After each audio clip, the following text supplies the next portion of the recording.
Hello, everybody. Good morning. Good morning. Good Tuesday morning. How are y'all doing? I'm happy to have Mike Hruby here with me today. And if you didn't catch Saturday's live, Mike was played a couple times. Mike and I did a short clip that was played twice, maybe a third time throughout the gig con on Saturday on Pedro's channel. So we'll maybe just continue on that a little bit. I do want to remind everybody before I introduce Mike here is that we're exactly 2 weeks out from the midterms, from the drop dead date of the midterms. You could probably be voting right now. Like I got my ballot right here. Maybe doing it today. So if you have your ballot, if you have a way to get it in, get it done. Don't wait till 2 weeks, but vote. And I say this all the time. Vote even if you don't vote. Even if you vote for things I'm totally against, I still prefer you to vote. Get out there and get your voice heard. I don't know. Maybe I'm wrong. Maybe I should just be promoting the people who who want to do some things with independent contractorship. And there's so many things on the table that I don't know, Mike. I was thinking about this, and first of all, thank you for joining us again today. I You're welcome, appreciate that. Steve. It's nice to be back. I want to start with like a worst case scenario. And I know this is a super loaded question for you. But in a No, worst case scenario, if this election, I mean, I know you and I have talked on camera that we both kind of see it going in a good direction. Fingers crossed that, things might start to get back on track a little bit. But in a worst case scenario for independent contractors, because you and I when we were talking the other day, we were talking about 60 million people. yes. So in a worst case scenario right now under this administration, and again, it's not a political statement, but what could be the worst case scenario? You're talking about worst case in the sense of the electoral outcome, or Yeah, and then what might follow it? Like, okay. like what are some of these people looking to do? Because I know that even no matter what you read, no matter where you're getting it, if it's not mainstream, whatever, you're still not seeing the whole picture, but you actually are in the whole picture. I Thank feel like you. you have a different perspective than we do. Right. The I would say that the worst case scenario is for there to be no apparent repudiation of a 3-year attack on self-employment. There are a lot of other things at stake. There are international issues, national issues, personal issues, family issues, but Supply chain, yeah, it goes on and on. there's a lot of stuff out there, and those are all critical, and they're all welded together in different places. But since the middle of 2019, we have had an unstopped attack on people who simply want to make a living with a flexible work schedule at the absolute top of their earning potential, and to eliminate other costs if they can. And that is not a crime, except it's proposed to be a crime in a number of venues like California, Massachusetts, Illinois, New York, New Jersey, Minnesota, and federally. And you've seen it. I think everybody here can probably say PROACT in their sleep.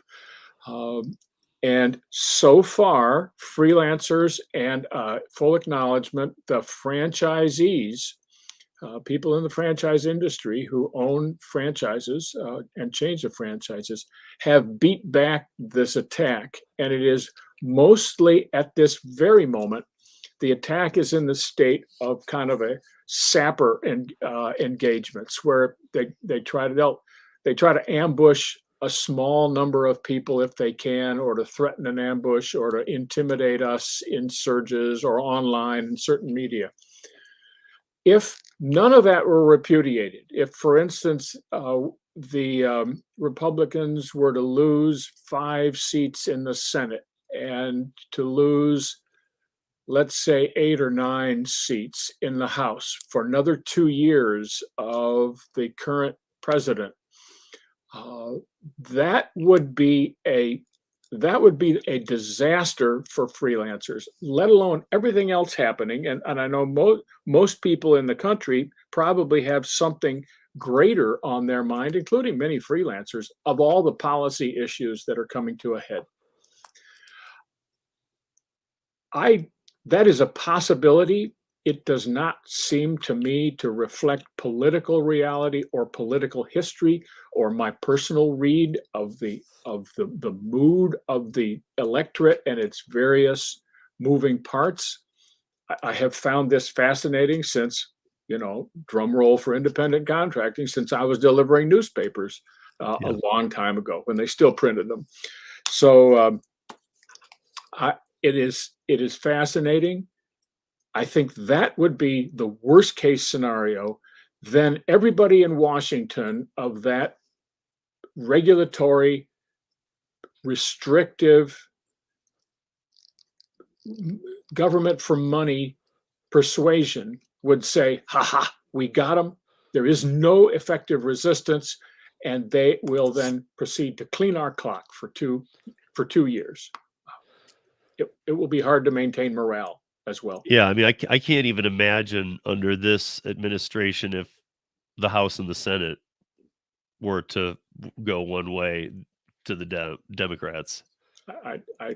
I feel like the PRO Act almost might come back together or something as bad as it, Right. like that really pushed for national. And I know that, the states have to get on board too, but at the same time, I feel like there's a way that the states can get driven into it. Am I wrong?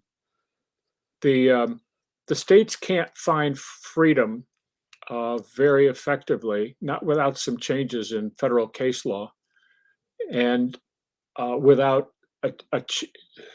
to get out of what they're proposing for the PRO Act. Right. It's a real jail that they would put the entire economy in. The that would be the worst case. But Right. there are other, if that happens, you might begin to see an even worse aspect that is never written about is what will they do during the lame duck session starting November 9th with the people they have, win or lose. When will the current near majority in the House, in the Senate, and the majority in the House, when could they decide to retaliate against freelancers and self-employment and slip a bunch of bills through?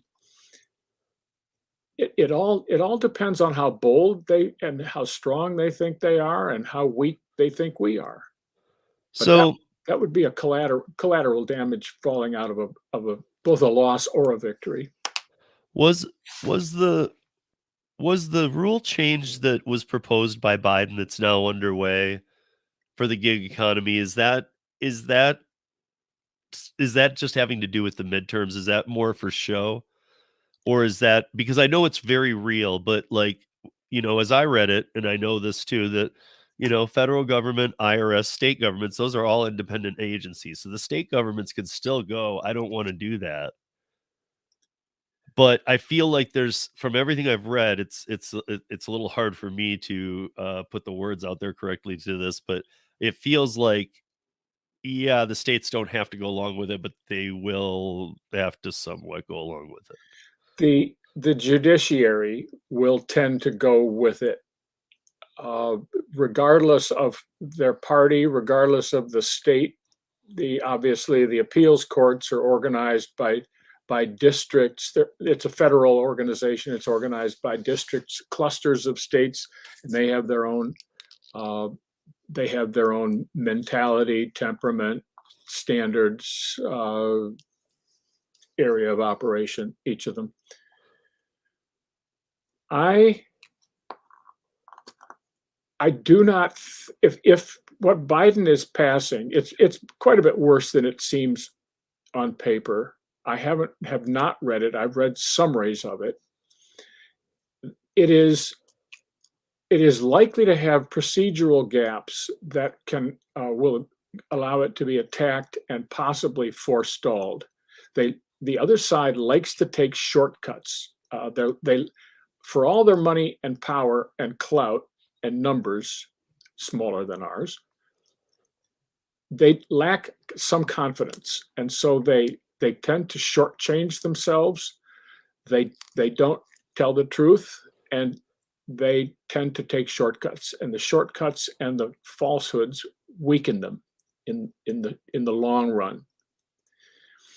So I would expect them, if there were a rush to legislation, to make drafting errors and especially strategic errors like they have made over the last 2 years of this administration, to give us some hope, even if it looks like this total badness of the 184 pages is coming down on us.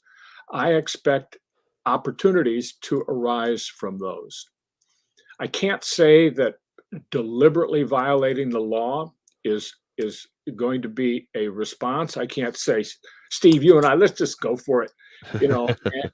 I'm not going to be in that position. But what I would then do, what I will say that I would do, is look at every term in that interpretation for gray area. And attorneys and accountants know that every rule, they have a light area, they have a dark area, and they have a gray area. And where something is not well defined, or whether you can repurpose something and squeeze it into a different definition, you still have running room. Legislation and regulations all have weaknesses. Right. And the key for the resourceful is find them, use them. Right. The one thing I found interesting, though, was that I was reading on the process of what happens with a rule change. And it seems to me like it happens and then it has to be challenged and all this. So it's like on the part of the other side, like here in this case, I hate using this, but the Flex Association, which is Uber, Lyft, Instacart, DoorDash, all these who have now just got together to make the Flex Association. I feel like it's going to be on their hands to fight this, where it doesn't even really get a chance. It's almost like we've debated this long enough. We can't come to any conclusions. Just make a rule change. And that's how I feel. Like, I feel like, yeah, these guys are not coming together at all. There's no middle ground. Yeah. And so Biden just made a rule change. And, I know it might take, I've read that it might take, a few years to get a rule change in place. Like once they start litigating it and all that, because they're gonna argue this. The other side. The unions likely crafted the latest document. In as accomplices, they had some of the major congressional offices. Pelosi's office seems to be just a den of career thieves, and the unions will likely not challenge it. So it can only be the pro self-employed side that would do the challenging. And along the way, there are going to be offers made to divide up the opposition, the way California legislature did with their 100 occupations exempted. That was the only purpose there, was to get the legislature out from underneath the anger of well-financed, well-connected occupations, get them off the table, and secondarily, so they pose no threat to the individual legislators, secondarily, to divide freelancers, make them smaller, reduce their overall clout, and partially demoralize them. And of course, then everybody who's exempted tends to want the law and becomes immediately an opponent of the remaining freelancers. Yeah, and I think I talked about that with you last time, but I know I talked about it a long time ago with Kim Cavan. She kind of really, or maybe it was Karen Anderson, because I think it was more AB5 related, but she kind of made it. I can't remember how she explained it, but basically that,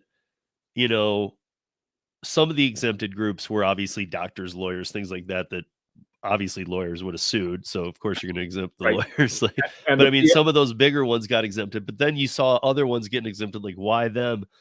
And she was saying like, well, you got to remember that we were very strong group on Twitter, on Facebook, everything. So they were exempting the biggest groups to get them out of that group. Like, okay, we're good now, let's go. Yeah, right. And that they were kind of bailing on the movement. And the legislative leaders, Lorena, she knows this, and so she's an accomplice, very capable accomplice of the career theft ring, and she's very proud of it too. Well, no, that's pretty, all these years we've talked about her is that it's funny because now she's exactly what we've been saying. She's with the unions now. Yes, she is. You're right. She's there. She's got big things. She sees herself as the next head of the AFL-CIO, maybe the next head of the Teamsters as a stepping block. Yeah. She has infinite aspirations, but she manages to make a lot of enemies as she goes. And in politics, like friends come and go, but enemies accumulate. And Yeah. she's irritating a very, very large segment of a population that she cannot reach back to and entice. So she's actually way out on a limb politically, which is why one of the reasons they've gotten rid of her in politics is that she's going to have a hard time getting elected. But she did the job they asked her to do, or she volunteered for. So do you see that? Okay, this one gets a little rough. So do you think that in the midterm voting, maybe this is a better way to put it, do you think in the midterm voting people put down their sides a little bit, blue or red, purple, whatever you might be? Do you think they put that down a little bit in the midterms to go, listen, we need to this isn't the presidency, we need to reevaluate some of our standards here, and even maybe cross over, like you get some blue voters voting red? I think that's a very good way to put it.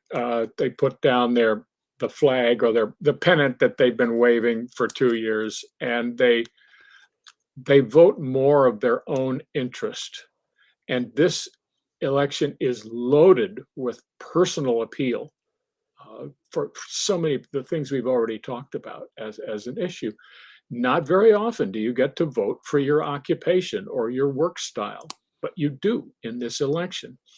And I expect, from what I've seen, that there will be a lot of cross-party movement, cross aisle movement of normally supportive, intelligent, well-informed, motivated Democratic voters are going to vote Republican, and some will do it privately, some will do it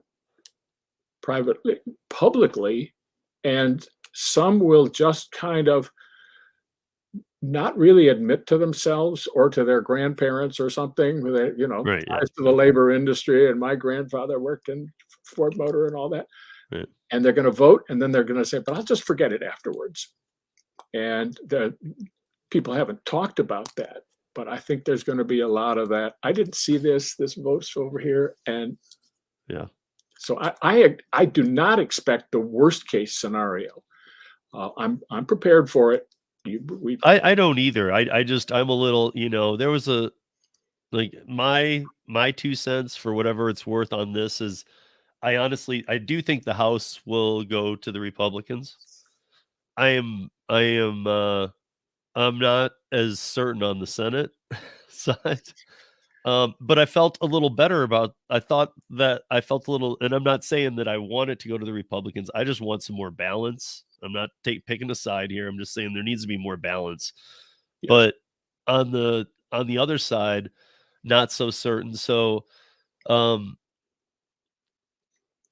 I don't know how to read voters this time around, because I feel like the finger pointing at Trump is like it's dead. People can't do that anymore. You can't just. I see him still doing it, but it doesn't really have any weight anymore.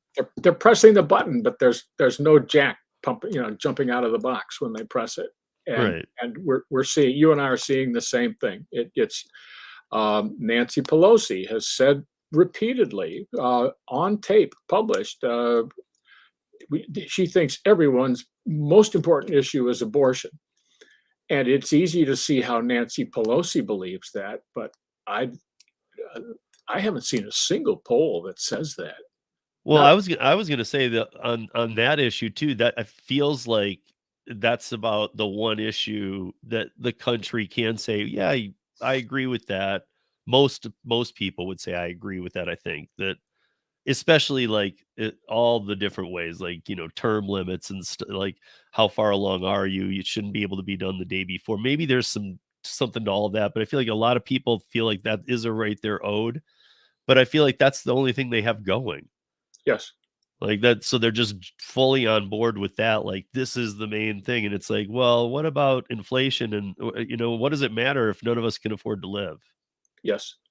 So it's And it's and what am I going to do if I can't do the work that I'm doing? And right. I personally faced that, not as as an employer. I had to close a firm that I'd had for 20 years because of federal legislation. And I can tell you there are no handrails getting out of that well. It's just terrible.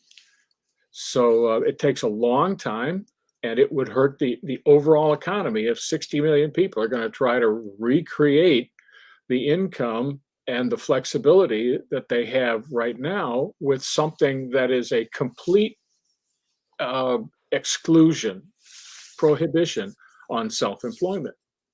Just it'll be catastrophic. So David's in here and he says, red wave is surging, current admin and Dem majority is bad for independent contractors, entrepreneurs.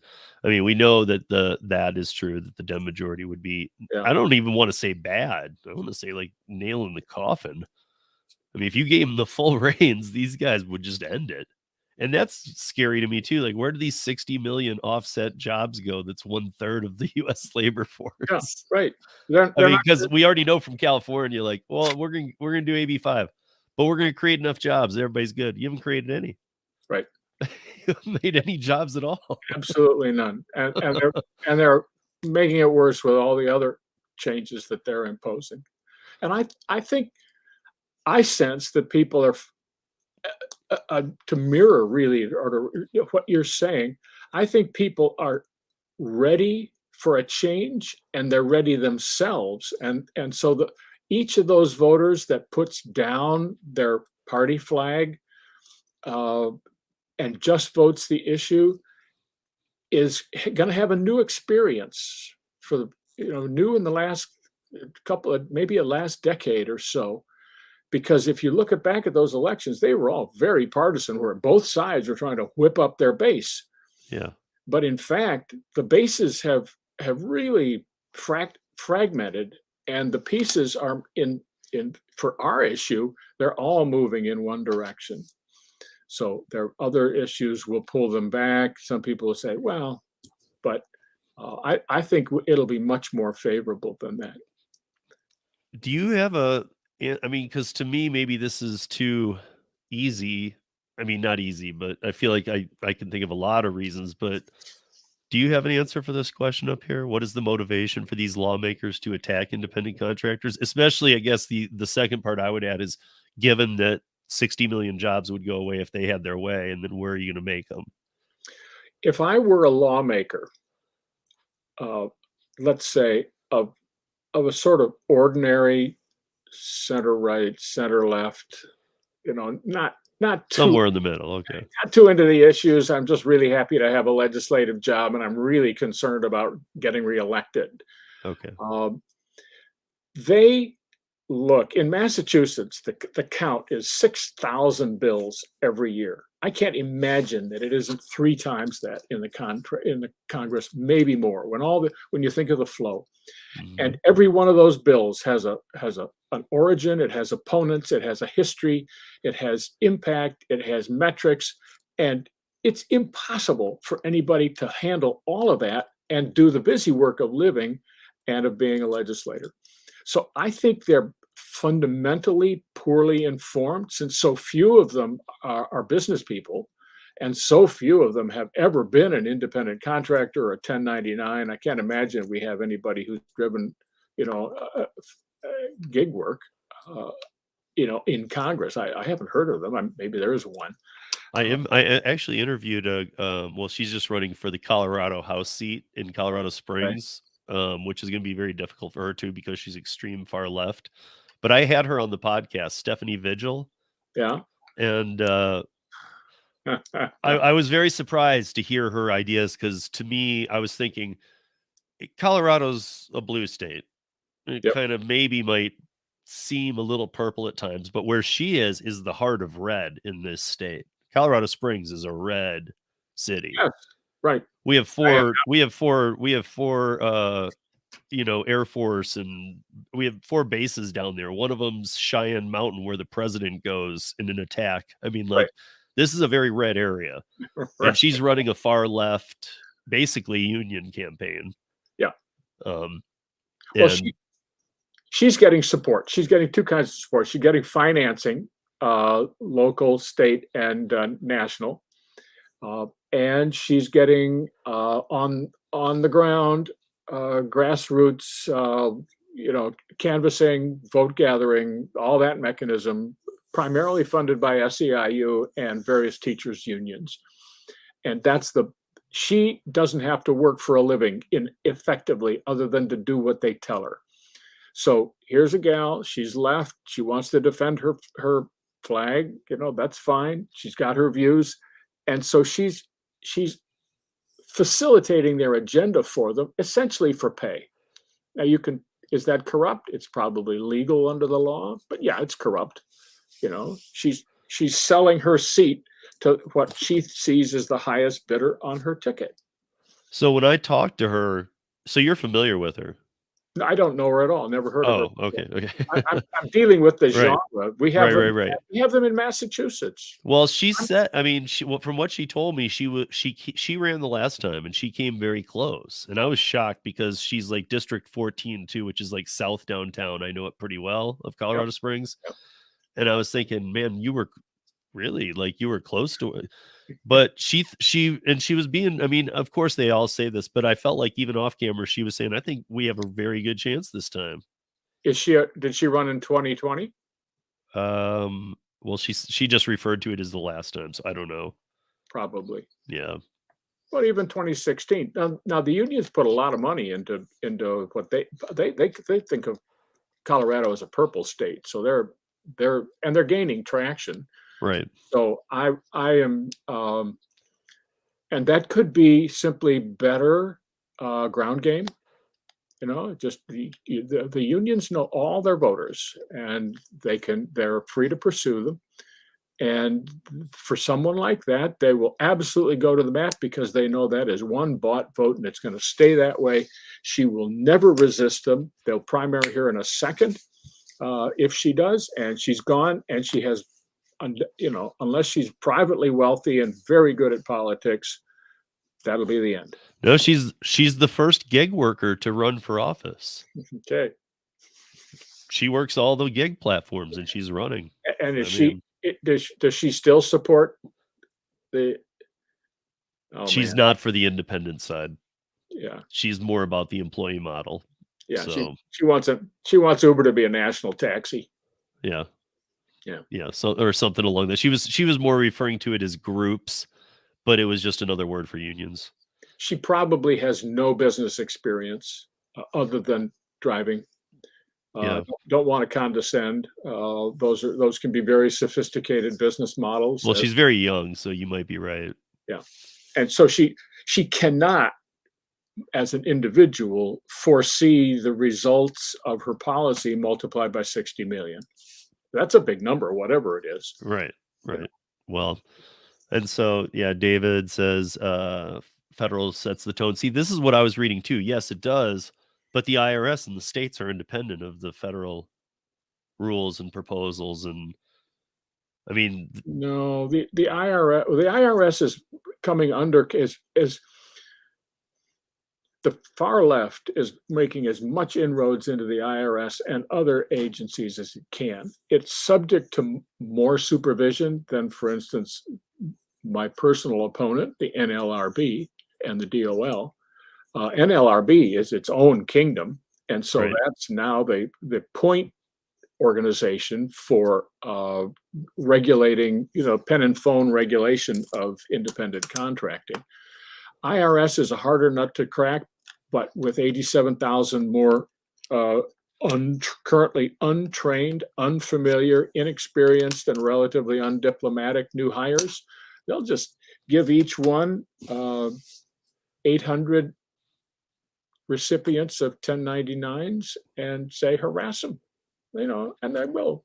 Okay, so the IRS doesn't like that. They have all kinds of claims. They don't like the way that independent contractors file, but I've said to people there, I know people, or I've spoken to people who are W-2 jobs who just don't do their taxes straight up. They just don't. They don't do it. Forget it.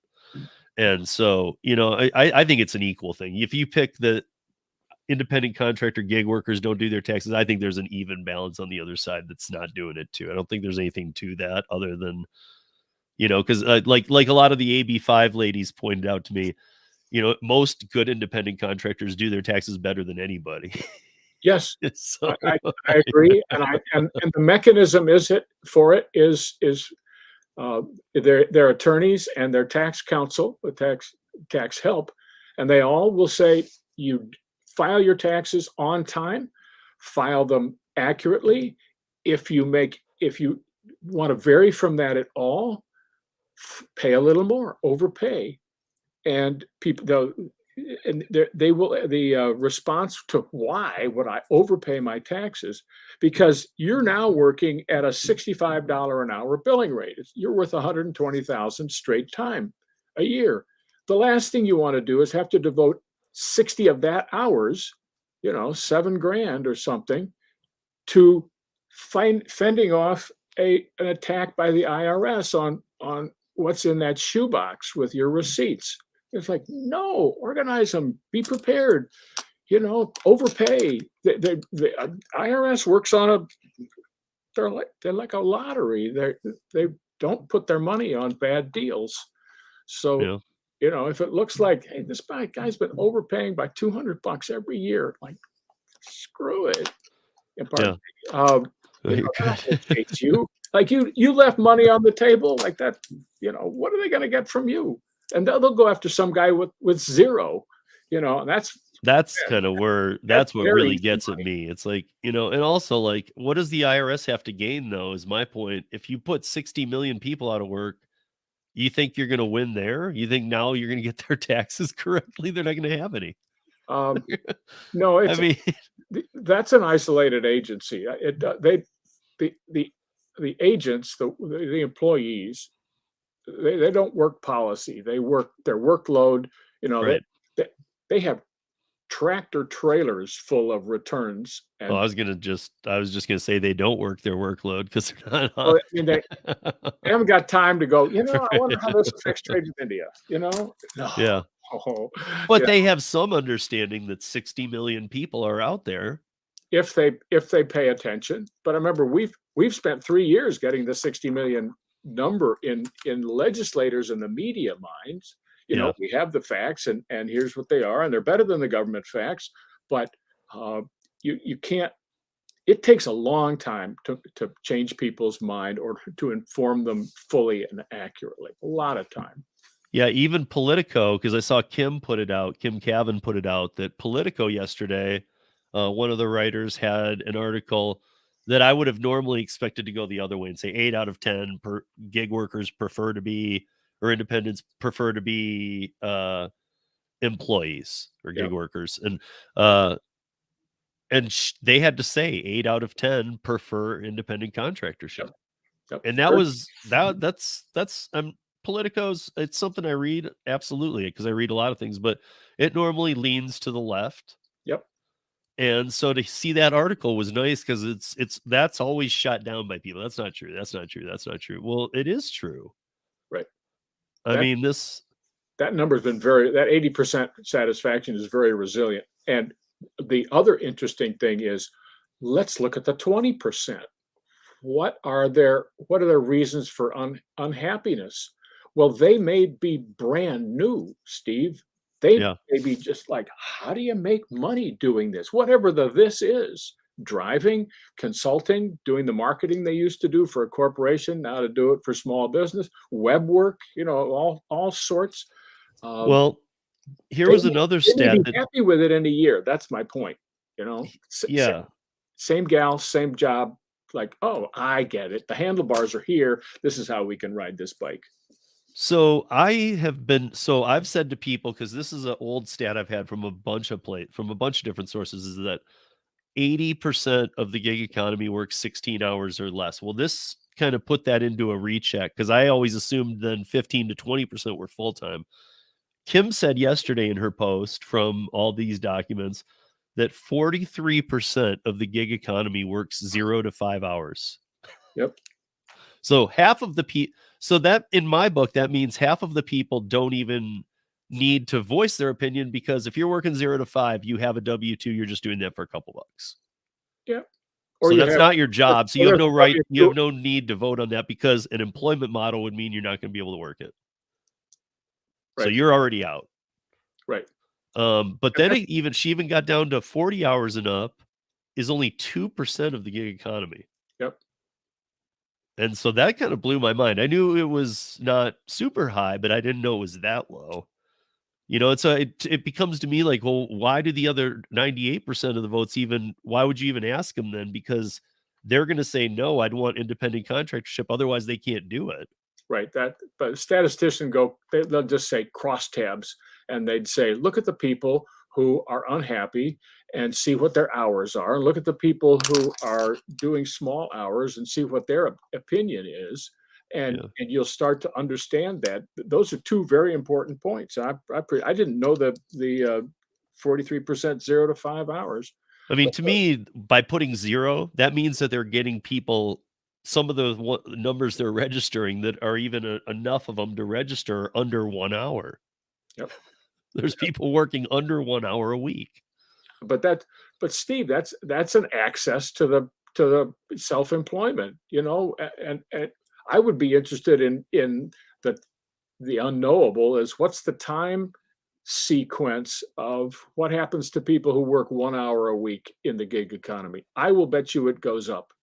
Right. And it goes up as it goes up, their happiness is going to increase, and those are big numbers for participants. So with an extra couple of thousand hours of work, you can bring a couple of thousand people out of that entire 43,000. Right. So my guess is that the other side, the union side is looking at this like, hey, these people are going to start to see that, hey, this is really nice. I kind of like controlling my life a little bit. Absolutely. And they're going to start to go, maybe I could do a little more of this work. Oh, wait, maybe I could do this too. And they start implementing other things, and they're going to find that, and they're already looking ahead saying, these people are going to realize they like this better. We need to net them now and get them out. Absolutely true. Absolutely true. And so, like David here is saying that, I'm glad to see this again. How I said, I just want to see people vote, but like, I don't normally care about midterms, but because of independent contractors being under attack, he's going to make his voice heard. Well, awesome. Yeah. I think everybody should be involved in the midterms, but I mean, if whatever gets you driven to do it, is good. But so Lisa, the driven mom, says, in my opinion, the midterm elections carry more weight than the presidential. I think it depends on the year. I think this one's huge. I think this one, if you see this as a potential check on the current administration, then I think there's nothing more important than that, as the driven mom was pointing out. This is your only shot for 2 years to affect national policy, is you and your vote for your representative, which we all have one, and your Senate. There'll be 1/3 of those are up for grabs. We have none are running in Massachusetts, but many other states do. And this is the voters are critical, and I think they know it now. Doesn't matter about gas prices or what, kids learning. No one, fourth graders can't read anymore. That is not going to work as a public policy. No, and where are they going to be when they get out of school anyway? I mean, right. So yeah, hey, what's up, Rick? So Rick is in California. He's saying state of California franchise tax tax board for bloodsuckers compared with the IRS. Not sure what to do with that one, Steve. You I just had to put it up thanks, because Fred. it shows some passion. Right. That's Hey, Bruce, how are you? brand new or brand blue. Good. We've got people's imagination going this morning. This is splendid. But I mean, it is and I feel like everybody looked at, and I still feel like I really do feel like everybody was being flown out to California to look how good AB5 and Prop 22 work together. And I was like, where does this tour happen? Because like, are you not driving by Gail Gordon's and Lisa Rothstein's and seeing their out of business signs and Right. stuff? And are you not noticing that Prop 22 doesn't involve unions? That's what it did, was stopped unions. So like it's not a good example because the other states are going to go right to union. We're on the upside, we're gonna have, if we do get 25, for instance, new House members, they're not gonna know this issue cold. They're gonna have a lot of other issues that they had to wade through and show a little expertise on the campaign trail. So I'm very hopeful that the newly alerted independent contractors of this country, however many participate in the vote, I hope many of them carry over their enthusiasm to educate or re-educate their representatives in Congress beginning immediately after the election, because we've got to tell them, stick with freedom for the individual. This economy is made up of the sum of all the individuals that are working. There really is only one group, the individual, and you just multiply by 185, 190 million workers. So, I could go off on my macroeconomic riff, but I'll hold that for now and just say nothing's more important than a happily employed individual, and most of them are independent contractors. Hey, can one of the mods grab that troll in here and just punch him out, knock him out of here? Thank you. um, that's why it's good to have mods. A little Um, undercurrent here, okay? yeah. So the positive side. In a best case scenario after these midterms, what does that look like? Oh, it could be quite lively. I can assure you that there's adequate infrastructure in Washington to support a revival of freedom for individuals to be their own boss. We found in our work to support our legislation, we found 22 existing members of Congress, which you and I expect to be augmented, just randomly. They're going to be more, and they're going to see that they have, in 2 years, they're brand new legislators, and they're going to be up for election again, and they will have. They will be very open to getting more information about this, because they see it. Supposedly, they'll see it as a cross-party, cross-age, cross-occupation, cross-lifestyle issue with great appeal to people who clearly vote now. The tide is going to change.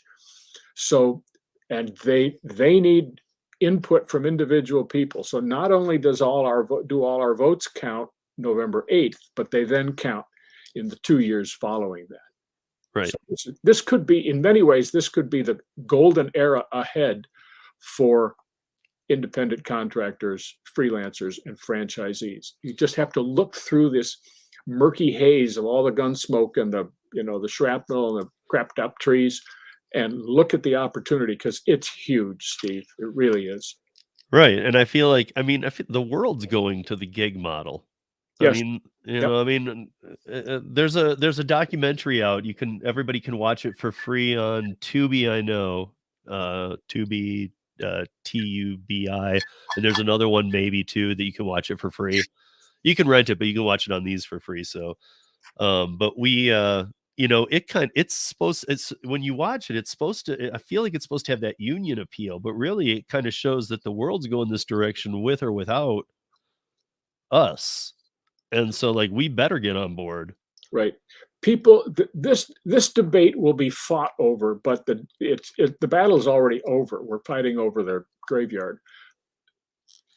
Project management is now the rule in corporate America, and it is rapidly seeping out to all the individuals who practice it with gig work, project work, and independent contracting. Is that the American workforce can break work into concrete units, do a better job faster for less money overall, and at a higher quality of output to the consumer, whatever that is, with project management than any other way. This is absolutely a golden era for quality and of work and quality of results. Right. So I do need to ask you, do you think, I mean, is you have more hand in this game and you have a little more understanding of like nobody knows but where this might go. Do you think that there's any way that the Senate goes the other way?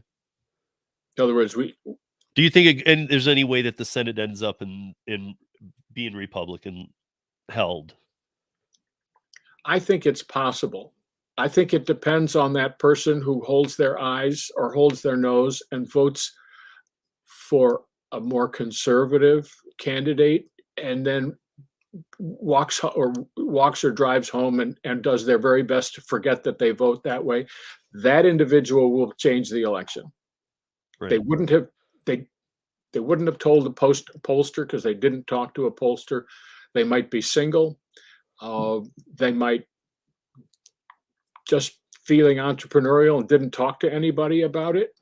And that vote could easily change a Senate seat or two.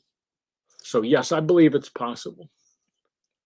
So okay. So first of all, New Jobs America, that's Mike's site. You guys need to check that out. He's got his be your own boss legislation is pretty much kind of the summary of what we're talking about. But go to his site, check it out. But I also want to I had one last question here, and I was just looking at this from Mars Garden. We need to make ourselves So on the driverrights.org, you can go there, and we have now 70,000 signatures and this isn't so much about independent contractor. This is specifically gig economy, and it's that we just want full transparency up front from these companies. We're not looking to be unionized. We're not even looking to change the plan. Charge the customers whatever you want, just show everybody everything up front. And what we did actually too in there was we made it so that now we've got 70,000 signatures, but also we have a place where you can send everybody's always like, I don't know how to send a letter to my local it's like we've got it in there. It's already pre-programmed. So if you plug your name in, it'll help make that for you in minutes. Right. So and it'll send it off. So lots of good things going on there. But if I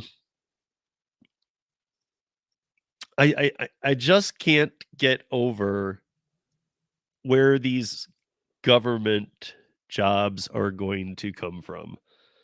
60 million of them, in fact. I know that the last time we talked, you said that, they just don't care about, they're not focused on that. But won't they be when there's 60 million people out of work? It would depend on whether it hurts them personally or not. Like, I don't think it's going to hurt Nancy Pelosi personally at all. Latest I read is she's now worth 120 million. She's still trying to pile it up. She makes money trading stocks. I don't know if those are rumors or true, but she hasn't showed me anything that demonstrates they're obviously false based on a read of her character. I don't think she's going to care. I don't think the people who work with her closely and get power from being close to her, I don't think they're going to be hurt. I think normally where the rubber meets the road is where the independent, well-meaning Democratic candidate who served 2 years in Congress and was recruited to be center left is just going to get crushed. Those people are what is going to get ground up, and they will care. But they made a choice, and they know it. They made a choice to follow Pelosi, even though they had a lot of signatures. They heard a lot of people out on the stump talking about this, and they went, no, she'll hit me too hard if I oppose her. So they don't. They have made their bed. There have been no noble voices on the Democratic side. Manchin, in the end, caved in. Cinema caved in. I appreciate their efforts all the time that they gave them. When they caved in, I didn't appreciate it. And I'm sure there are a lot of other people that feel the same way, including people in those states. Yeah. So, what will they feel? I don't think they'll feel a lot. I just don't. But you can have a third of the workforce scrambling for what? I mean, for what jobs? What I Well, mean, look at it by government occupation. The Fed, they're for 20 years the Fed has had the money pump going since 1998. It's actually 24 years. They've just left the money spigot open. We've been printing it. We've run our national debt up tremendously. Somebody's going to pay that. It's going to get paid. It always does, one way or another, default or by payoff or by inflation. Uh, the Securities and Exchange Commission has tilted the playing field so that small companies don't go public anymore, which everybody needs in their portfolio, and we need nationally as a independent check on the biggest companies. Now we have everybody's with a small company says, maybe I'll sell to Google or Alphabet, or I'm looking at the same, Google or Amazon or Apple. I'll sell my little business, and it's all been protected, and there's going to be a lot of impact on all of that mechanically. The unemployment hammer is going to come down, and if we really do lose this election as independent contractors, and that's going to generate a lot of sparks in Washington, because these people are going to be desperate the way they were desperate in California. And I mean going out of broke, taking taking their car and living in it someplace because they're going to get their house foreclosed on. Their car payments are, if they have them, they won't be able to meet them. Americans have what, $8,000 in cash average? yeah. I mean, do you think that enough people know going into this midterm what's going on here? No, but you go with the voters you can get. I mean, do you think it's even like close though? Do you think because I remember AB5, it just keeps ringing in my head that nobody knew. Even some of the smartest people didn't know, and when they did know, they didn't really think it would do what it did. Right? No, I think if they outlaw independent contracting in the I'll put it next 6 months, by May, I don't think anyone fully appreciates the depth of what will happen. They don't see it. They think of macroeconomics as, C plus G minus N plus P, and it's like, no, it's like, Caitlin and Mariposa, and all these people, Buna, and they're all out of work, and they can't make any payments, and they're stealing money at Safeway, stealing food at Safeway because they don't have money, and they'll send out $1 trillion, from where? From the printing presses. Yeah. And it won't solve the problem. It'll just postpone the pain a little bit. So they're not prepared for panic at all in the streets. Right. They're just not prepared for catastrophe. I mean, it should be, I was thinking it should be apparent to people, because here's one of my things. I don't care where you are on the political landscape, but if you don't think we're in a recession now, I don't know what's going on. I mean, it might get a little worse, but I mean, if it comes down to nuts and bolts and the actual formula of how you determine it, maybe it doesn't actually fall into it. But I'll tell you what, as just a human being living on the planet, it's recession. Yep. we're there. I mean, people are saying you're going to feel it in the next couple of years. Well, what does that mean? Because I'm feeling it now, big time, I have big you time. you can lose more in your if you have a private retirement system, whatever it is, a 401k or IRAs or just your savings, you can lose 10% in a month right now without even breathing hard. Well, you can do the math. You haven't got a lot of those months left. Right. You look, and I know the place that keeps it. I mean, it's not a lot, but it's what we can live on. And 10% is gone, another 20%. Pretty soon we're down 40%, and we've got a safe portfolio, Right. So I mean, I saw something about Biden was opening up the 11 million barrels a day of oil. oh, But that's a crime. I know, but I saw somebody do something on that saying, well, that's about 3 hours worth of American use of oil. So it's like, Right. That's obviously just a tactic coming into these. But something you said for the piece that we did before we wrap this up, this I think is a good point to do this, because something you said for the piece we did for the gig con was that um I think you did a really good explanation of like unions being like insurance, Benefit. Benefit. yeah, benefits. And maybe you could, because I know we were a little limited, so maybe that could be the last thing we discuss here today is like not under the time gun, but like where you can kind of explain that, because I liked what you said about that. I thought that was very important. I think people should hear it. So I don't know if you want to. What I said, and thank you for asking, Steve. Appreciate the compliment.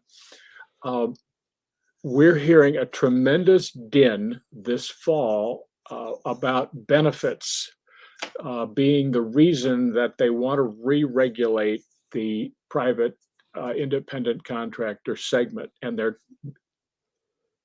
benefits are bait. They are a promise. In all cases, the benefits that are promised are basically government-run insurance programs.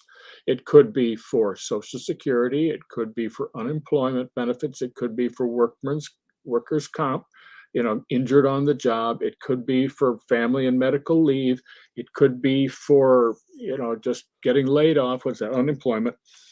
All of those things, each one of those individually is an insurance program where you give the government money now, and you hope to get money under certain circumstances, although you didn't read the contract, and maybe there isn't one. You hope to get money later when you need it, not them. Right. And each one of those individually, and so all of them together, can be substituted by a private insurance program where you own the policy. You could, like with retirement, you can give it to Social Security, which is not a choice, or you can set money aside for 40, 50 years while you work, and you have all of that. It's all protected from tax. So you have the choice to think, if I had 20,000 in the bank instead of 8,000, I'm an average person, say, would I rather have the 20,000 and be able to spend it exactly as I wish and as I want? Would I, should we have an extra family member and one of us or two of us will take some time off? Would I just as soon drive a little more carefully and get home and I'll take a whole term life insurance? You have lots of choices in the private market. It's a well-regulated, and that is your policy. And you can read it, you can adjust as your life changes. And so all the thing of benefits, you have to think, do I trust this government with my money, that they will give me what I want in the end? And if you look at Britain, where everybody loves their health insurance program and nobody over the age of 70 can get a decent, an expensive cure for anything, they're just left to die with two knees that they can't walk on. Like, is that what you really want for health insurance? No, Right. it's not.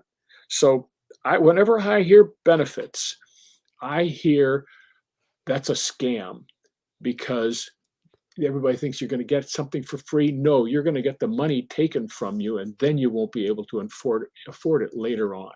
So I'm deeply skeptical of benefits. Every independent contractor Yep. doing any kind of money can put a little money aside. That's like this comment here.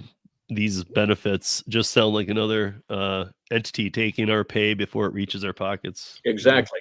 Exactly. Is that really what you wanted? And is that why you're going into independent contracting? So I can add a little more, another brick to my financial wheelbarrow every paycheck? No, Yeah.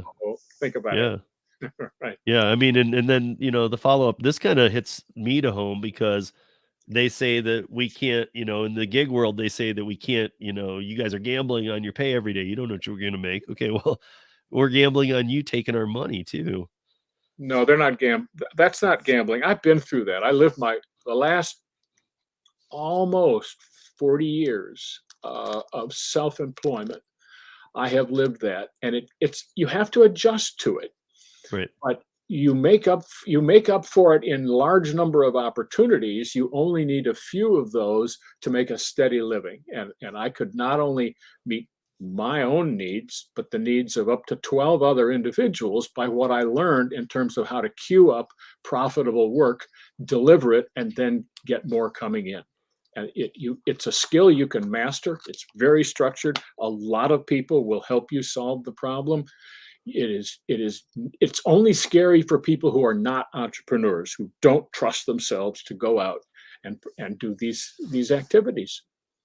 Yeah. Well, and to that I say, we were just talking about that 43% of the gig economy workers are working 0 to 5 hours a week. So it's like you can go dip your toe in that and see if how you can do Yeah, managing your own schedule a little before you do anything else. I mean, just go, obviously that's what these people are doing. try an hour. Yeah. Try 2 hours. Just give yourself, like there's a guy in Portland, Oregon, and he gets up at 3:30 in the morning and he drives for Uber. And he will go anywhere in the Portland area. If you need to catch that 5:30 plane, Alaska Air out of there for someplace like San Jose, he's there. He'll go anywhere to pick you up. And he has no competition. There's one taxi, I mean, one Uber, they want to make it a taxi. Is any taxi driver going to want to get up there at that time? No, it's an entrepreneur. He says, I got Right. this down to myself for an hour or two. Yeah. Like that's enterprise. Yeah. I don't know how many flights leave the Portland area, but I'm sure with one driver, he still stays busy. So at Well, 3:30 in the morning, but there are 125 people on that plane, and half of them are going to Uber over. So, he probably gets his pick of work even at 3:30. I've so driven with that guy twice, so so the rode with him. the timeline here though for a change is if the change went badly, if it was against independent contractorship, you're thinking like somewhere around like May. It's not that far out. Oh, I think it'll.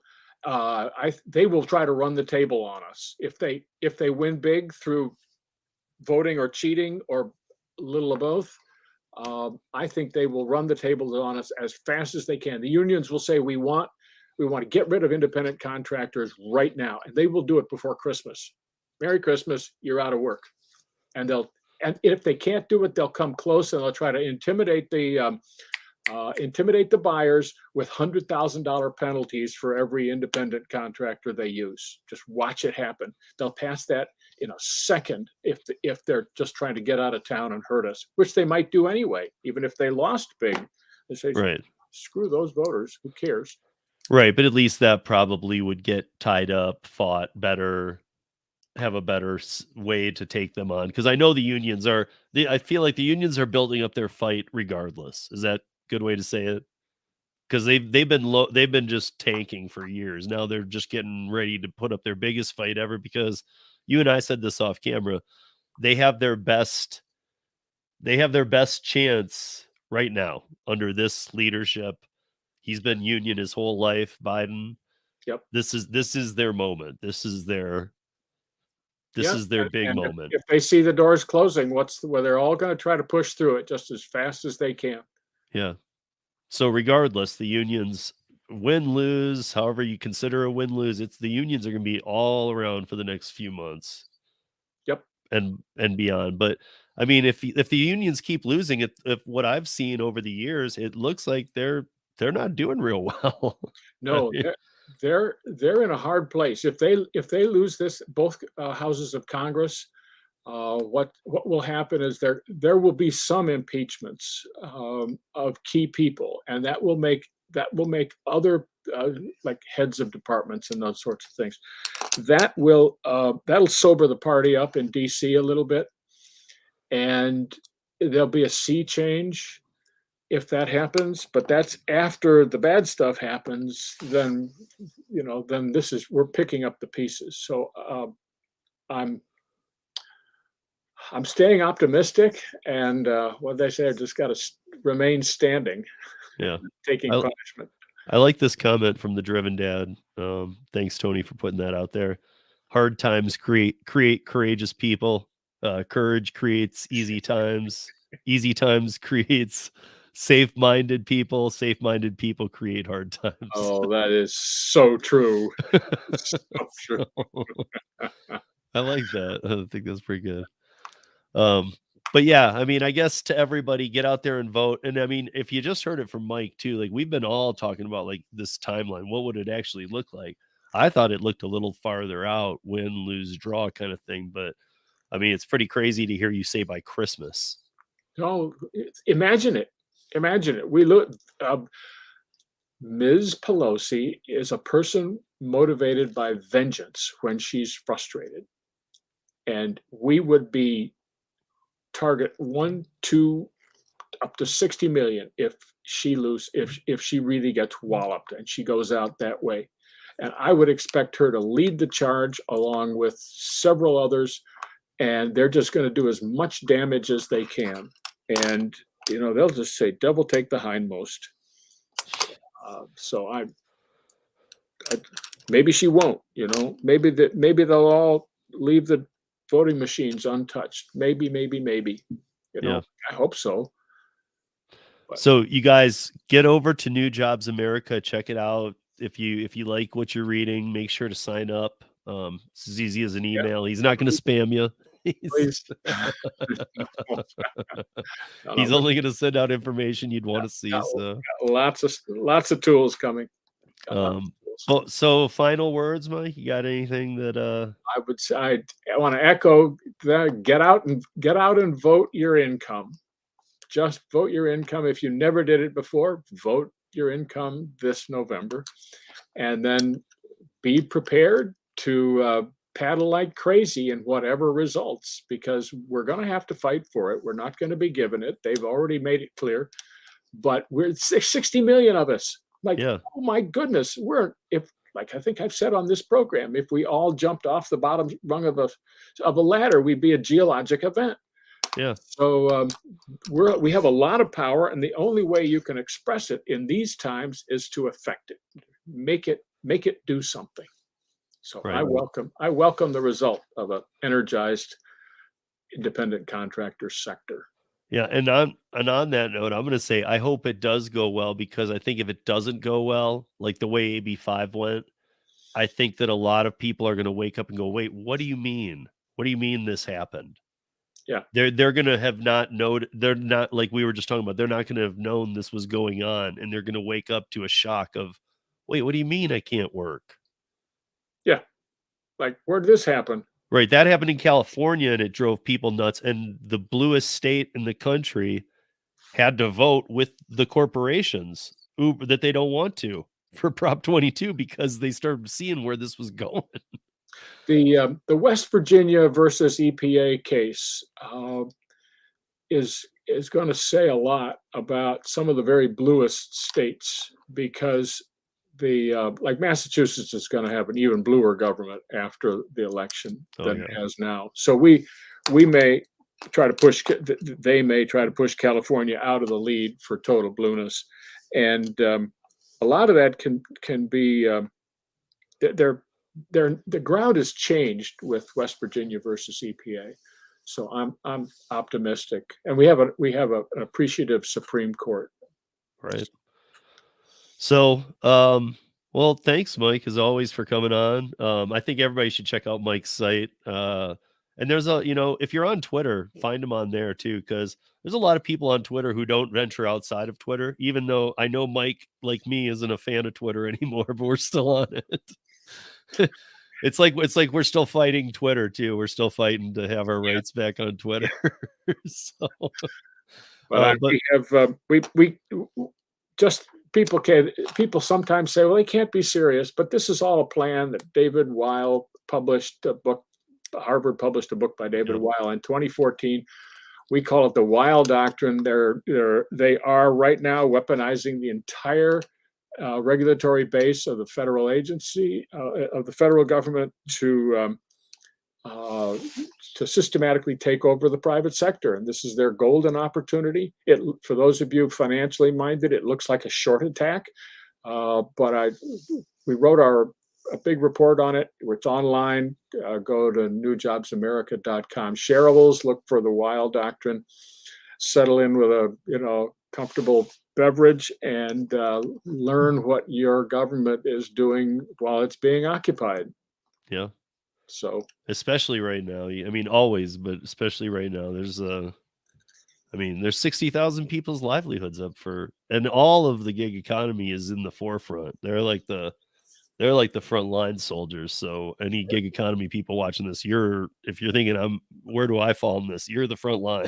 You're the front line. You're the cannon fodder. Yeah, I mean, you're the ones that are going to get. We're all the ones that are going to get taken out first. We're going to get taken out. Then they'll send $1 trillion worth of financing to the top of the. Yeah, I mean, it's corporations. So yeah, it's you got to get out and vote. And even no matter how the votes go, it's not going to end on November 8th. Like, you got to keep this up. Like, win, lose, draw, however you view that. I see it as this isn't going to go away.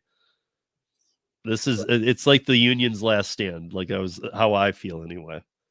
It's like this is their big shot after years and years of downfalls. I know little ups and downs, but for the most part, mostly downs. And I know they don't have the money that they used to. And yeah. So I don't know what this is about, but Tony lives here in Denver with me. And he says he saw military vehicles in Arapahoe County Sheriff rolling down Arapahoe 2 days ago. Arapahoe's a main street. I don't know what's going on. And maybe they're just moving them, Tony. I don't know. Because I don't think that we're there yet. I hope not. But anyway, Mike, thank you for joining us as always. Always a lot of fun. And we will keep in touch with you, because I obviously this conversation does not end on the 8th. It might just be beginning. So I would say that you have a promising future, Steve, with this. This is where it's all going to grow. No matter win, lose, or draw, you're going to have a bigger audience. And I'm very happy to come on the program. Thanks, Mike. I appreciate that. And we'll be talking soon. Okay. Thank you, everybody. Yeah. Everybody have a great day. Have a safe day. Earn smart. Be safe. And we'll see you back here on Thursday, if not before. Yeah. Okay.